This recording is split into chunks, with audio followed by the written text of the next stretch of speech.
So I went from learning about American history to becoming my wife's campaign manager for Attorney General. It was a big task, and I learned a lot during that period of time. It was during this time that I learned a little about Connecticut politics.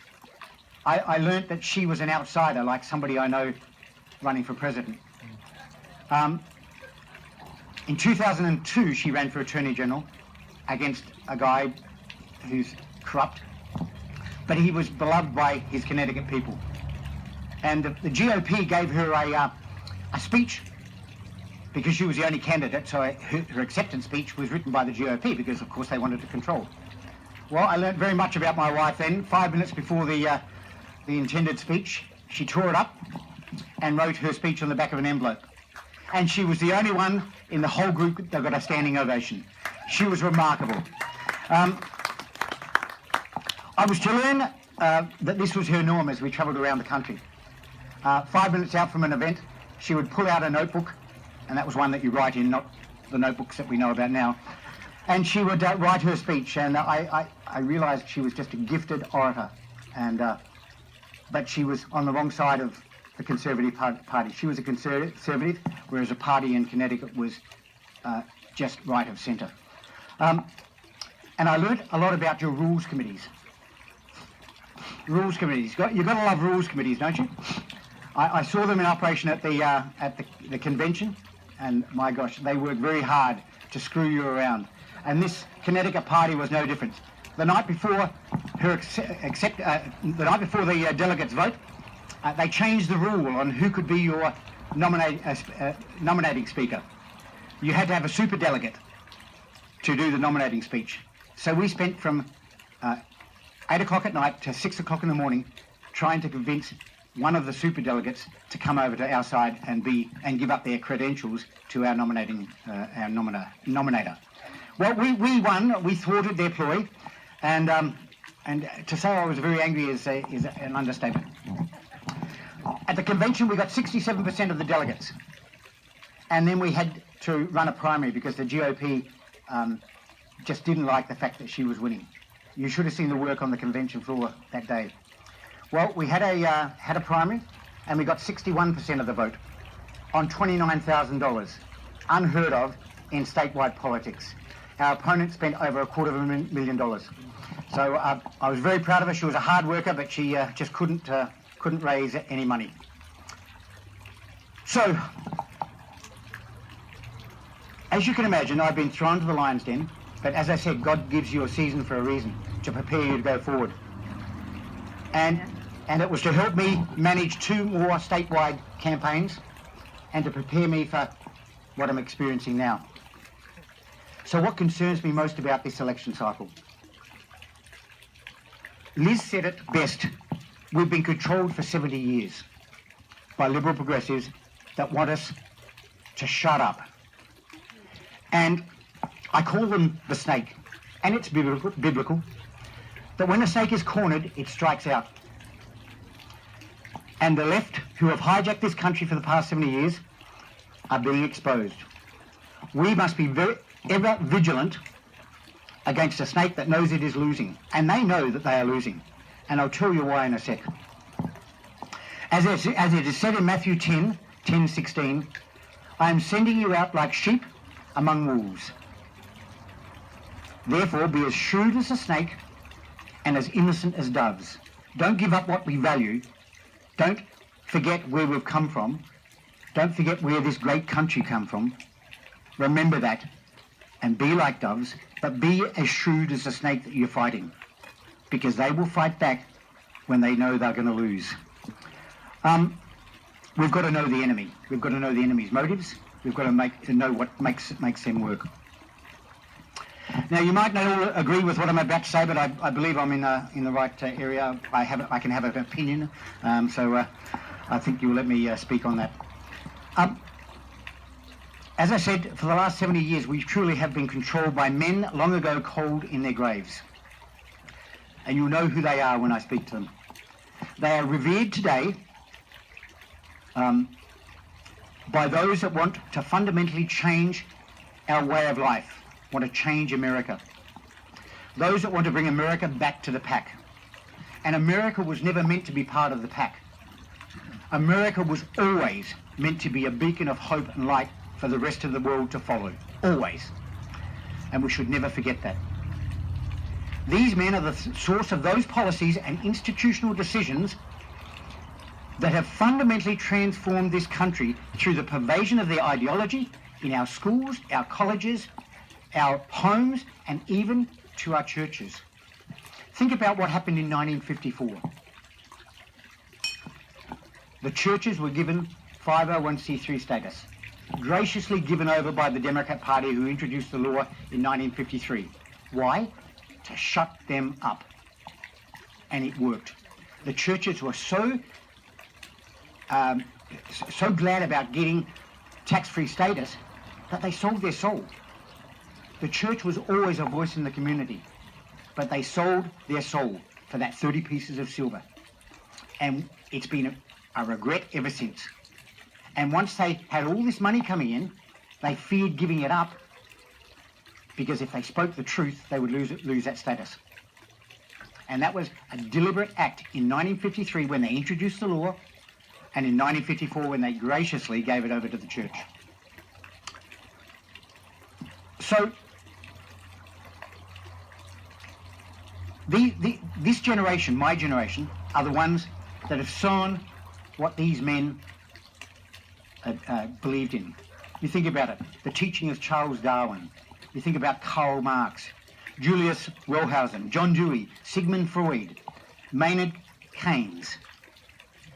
And so many universities and colleges are places like Emory. Do you all know about Emory? Emory, that were so shocked about seeing Trump 2016 on an overpass that the students had to have counselling because they were just so stressed. Now, what came of that was called the chalkening. And the chalkening was a movement right across America, and I was so proud of these young people that said, Emory, you're crazy. But what has happened in our universities is we now have to have a safe place where you can't speak your mind for fear of hurting the feelings of someone else. Can you imagine if the Founding Fathers didn't speak their mind and they didn't have the debate? That's what's happening in America. We're dumbing down our people. We are dumbing them down so much that they're afraid to speak to the truth. So, where am I? But I tell you, ladies and gentlemen, something is happening in this country. Something very big. And I think it's that millions and millions of people right across the country are waking up. And they're not waking up because of Hillary Clinton or Bernie Sanders. They're waking up because of one man. And that one man is Donald Trump, because he's given people license to speak to the truth again. And that is so, so important. And you know, it's these millions and millions of people that will be the driving force this November in what I believe is a defining moment in American history, second only to the signing of the Declaration of Independence and your deliverance of your Constitution. Because if you don't get it right this November, somebody's got 3 US Supreme Court picks, and it's going to be a 7-2 or a 6-3 US Supreme Court. And these people are waking up every day and they're asking several questions. What the heck happened to my country? Where did my America go, the one that I grew up in? It's no longer that America. When did we decide to take God out of our government institutions? That was in 1947. It was a lie by the US Supreme Court to the American people that Jefferson believed in separation of church and state. Jefferson never believed anything like that. He believed in keeping the state out of church affairs, but not the church out of state affairs. And the US Supreme Court lied to the American people. When did we decide that education was to be controlled by the federal government? Look at Common Core. It's an absolute disaster, and it's about controlling the minds of our children. Common Core is about power at the top by those that are going to make money from it. Who's going to provide the computers? We know who's going to provide the computers. Bill Gates. And you're going to take the interaction between the teacher and the child away. It's going to be a computer that they're going to be speaking to. Just like they're trying to take the interaction between our doctors and our patients away through Obamacare. It's all about control of the people. Why do you think they've introduced Common Core? Common Core is about taking the parent out of the equation, because the smartest people can't understand it. So they have no involvement with their children. The government's already providing breakfast, lunch, and now dinner. They're taking the parents out of the equation because they want to control the minds of our children. When did we decide that our Constitution is no longer the highest law in the land and SCOTUS can now make laws from the bench? When did we decide that our preachers could no longer preach? You know that, 1954. When did we decide that we were no longer an exceptional country? That you guys were no longer exceptional? Our powers in B, they tell us that we're just part of the pack. We're not exceptional anymore. America's not exceptional. But we are exceptional. America was the country that gave freedom to the rest of the world. How did that occur? Because they gave it in your Constitution. They gave it through your Declaration of Independence, that your rights come from something greater than God. And if they come from something greater than man, and if they didn't come from man, a king or a queen or an emperor or a dictator, then man can't take those rights away. Your rights come from God, but your government wants to control you again. And in 1789, the greatest document this world has ever seen, gave you those rights. And I'll explain how in a sec. But they gave you those rights. And the rest of the world looked and said, my gosh, this is amazing. Now, the rest of the world, people say to me, oh yes, but America didn't invent everything. Look at what Germany did, and Russia and China, and I say, yeah, sure. And Australia, I mean, Australia's made some pretty decent inventions as well. But the bottom line is, they didn't come up with the idea that you could reap what you not reap what you could have the right to pursue. They didn't come up with that idea. That was America. The right to pursue happiness, the right to pursue a job, the right to pursue income, the right to pursue things, the right to invent and keep ownership of that invention. That came from America. That's why America is exceptional, because people look to America for something special. And we should never forget that America is special. Now, I love my country. My country is very special to me. It has a different role. America's role is to lead the free world because America sets the standard. And at the moment, we've pulled back to the pack because our leaders want us to come back to the pack. They want us to believe that we're not exceptional, that we aren't what we're meant to be. So believe it, you are exceptional. When did we decide that it was okay to make deals with countries that hate us? Go figure. Iran hates us. We've just given $400 million over to Iran to secure the release of our men. When did America start doing that? It's wrong. So there are a lot of the wins, but there's one win that I want to highlight. When did we decide that it was okay to kill 63 million babies in the womb? 1973, Roe versus Wade. Now, people say, oh, well, you must hate women. No, I don't hate women. I just know when life begins. And life begins at conception. It's not a lie, it's a truth. And people say, well, if your God was so good, why does he raise up people, men and women, to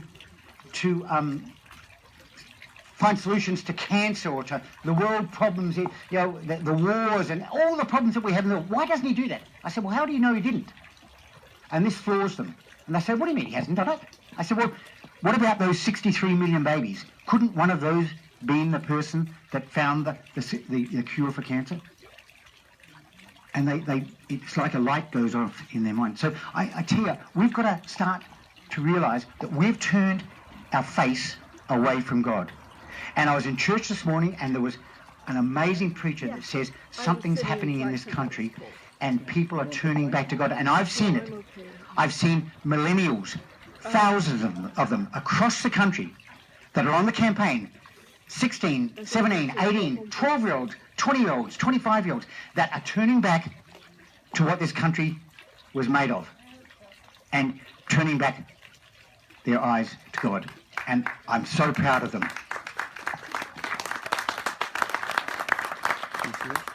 And ladies and gentlemen, it's the millions and millions who are asking these questions that we are targeting on the Trump campaign. Mr. Trump is like a conductor. He won't solve your nation's problems. Your people will solve the problem. Because it's the people that made this country great, not its politicians. And dare I say, I believe we're going to get the candidate across the line, and I think we can get him across the line in Canada, in California. Yeah, I know. Little brother. We don't want pat him on the head like we pat New Zealand on the head and say, you'll be okay. We joke, we love our New Zealand brothers. And they're starting to realise, these hundreds of million people, they're starting to realise that this country has been hijacked. Hijacked by people that have an agenda. And the agenda is not for you and me. It's for themselves. And we're going to highlight it over this next election period, next few months. And Mr. Trump is already highlighting it by calling out Hillary Clinton for who she is. So, just so you know that I'm not fibbing, do you guys say fibbing? No, just so you know I'm not fibbing, there's 233 million eligible voters here in America. Eligible.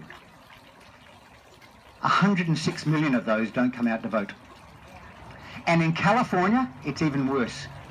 There's 25.8 million eligible voters in California.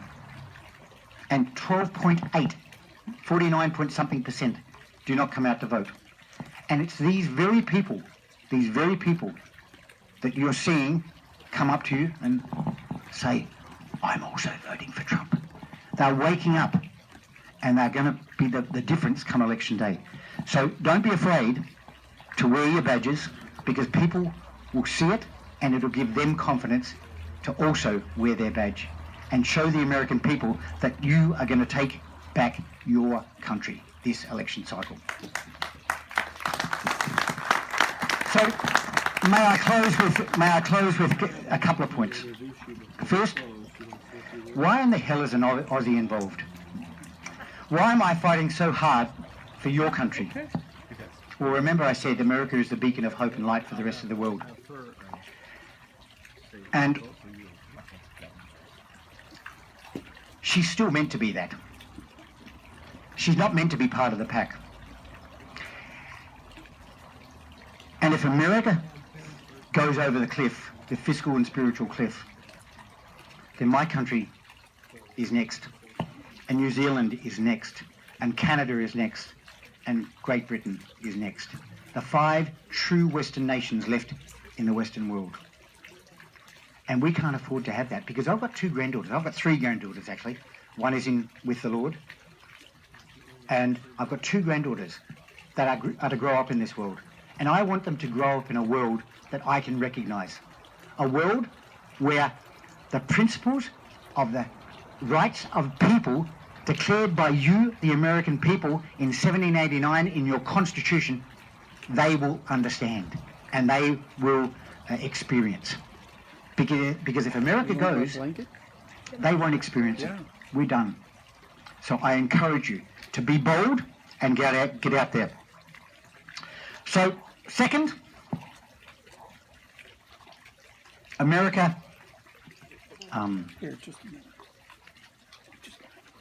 is my new country, my new home.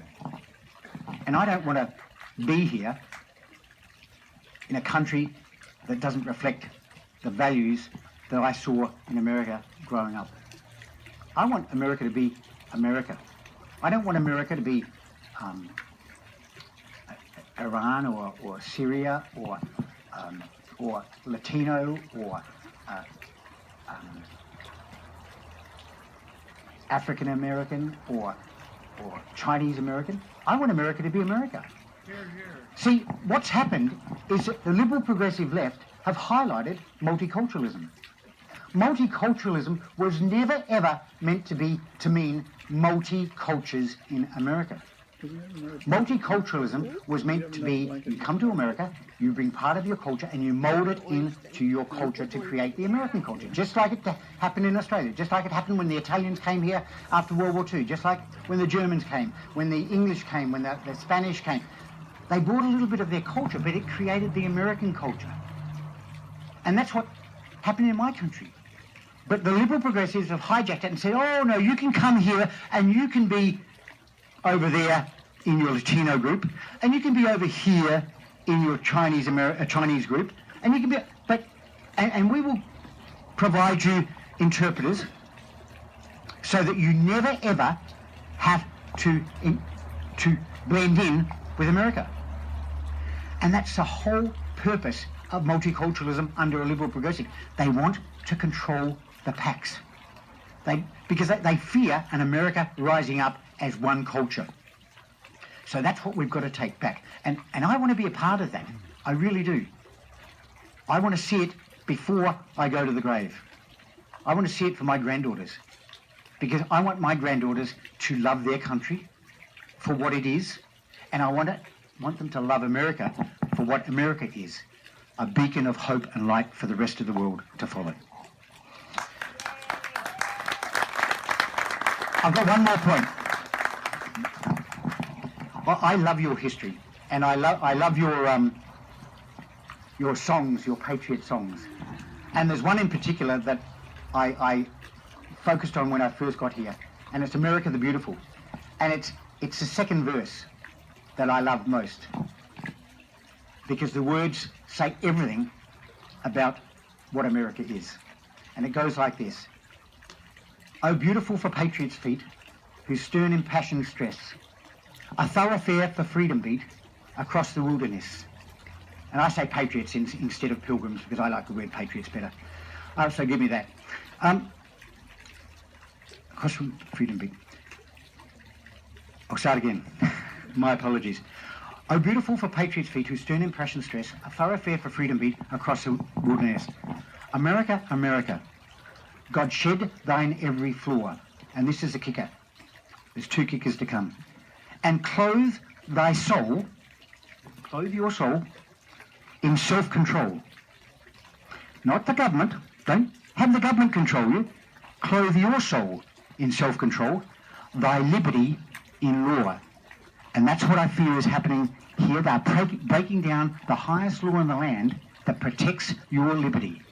The Constitution is the highest law in the land, and it is what gives you your liberty. And if it gets broken down, you're done. So believe it, love it, and pray over America, and make sure that you tell every one of your neighbours that we're going to take your America back this coming election. God bless you, and God bless America.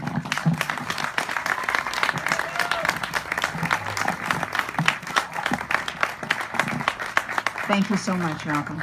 It's